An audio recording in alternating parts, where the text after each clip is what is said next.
থেকে চলে গেলেন, এই যাওয়াটাও ফ্যাসিবাদের এক চূড়ান্ত বহিঃপ্রকাশের মুখেই তিনি আর নিজেকে ধাতস্থ করতে পারেন, নিজেকে আর সামলাতে পারেন।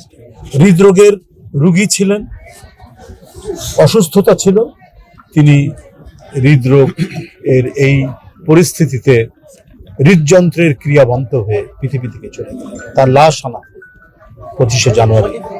বন্দিনী মা বালি এবং বালির ট্রাক, কাঠের ট্রাক দিয়ে তাকে অবরুদ্ধ করে রাখা হয়েছে এবং সেখানে গোলমরিচের স্প্রে করা হয়েছে তার চোখে ক্ষত ছিল, উনি চোখ অপারেশন করা হয়েছে।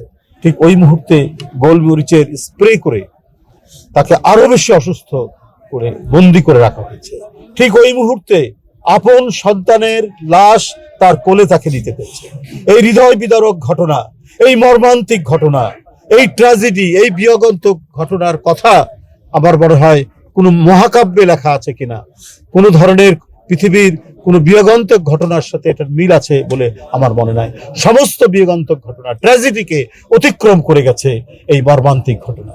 মায়ের কোলে সন্তানের লাশ, এটা যে কত বড় হৃদয় ভাঙা একটি ঘটনা সেটা বলা যাবে না। সেটা সম্পূর্ণরূপে ছিল একটি প্রতিহিংসার বহিঃপ্রকাশ একজন শাসকের, অবৈধ শাসকের, ফ্যাসিবাদী শাসকের। সে একটি পরিবারকে নানাভাবে পর্যুদস্ত করার জন্য জনগণের মধ্যে তার যে উপস্থিতি এবং তার যে জনপ্রিয়তা, সেটাকে আপনার মুছে দেওয়ার জন্য এমন কোনো কৌশল নাই যেটা করেননি সাবেক পলাতক স্বৈরাচারিণী শেখ হাসিনা।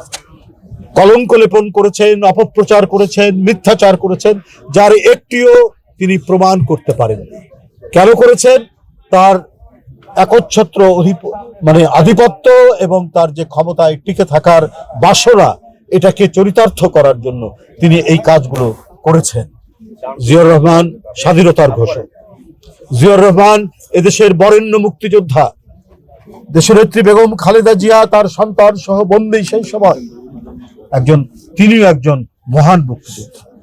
এই মুক্তিযুদ্ধের এই পরিবারকে ধ্বংস করার জন্য শেখ হাসিনা এমন কোনো কাজ করেননি, কারণ মুক্তিযুদ্ধে তার পরিবারের অবদান নাই, না তার পিতার, তার না নিজে। তারা পাকিস্তানি শাসক গোষ্ঠীর আশ্রয়ে প্রশ্রয়ে ঢাকায় অবস্থান করেছে। এই কারণে এই প্রতিহিংসা। কেন জিয়াউর রহমান স্বাধীনতার ঘোষণা করলো? কেন তার স্বাধীনতা ঘোষণা নিয়ে তার পরিবার, তার স্ত্রী, তার 2 পুত্র বন্দী অবস্থায় রইল? জনগণের মধ্যে তার এই যে দেশপ্রেম, সেই দেশপ্রেম এবং জনপ্রিয়তা শেখ হাসিনা কোনোদিনই বরদাস্ত করতে পারেনি। তাই একের পর এক যন্ত্রণা দিয়েছে।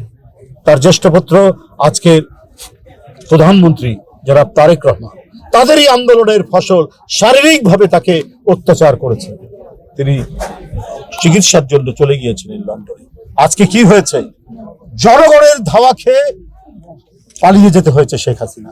আজকে সেই তারেক রহমান, শহীদ জিয়া এবং দেশনেত্রী বেগম খালেদা জিয়া মরহুমা, তার জ্যেষ্ঠ পুত্র আজ প্রধানমন্ত্রী, অত্যন্ত জনপ্রিয় প্রধানমন্ত্রী।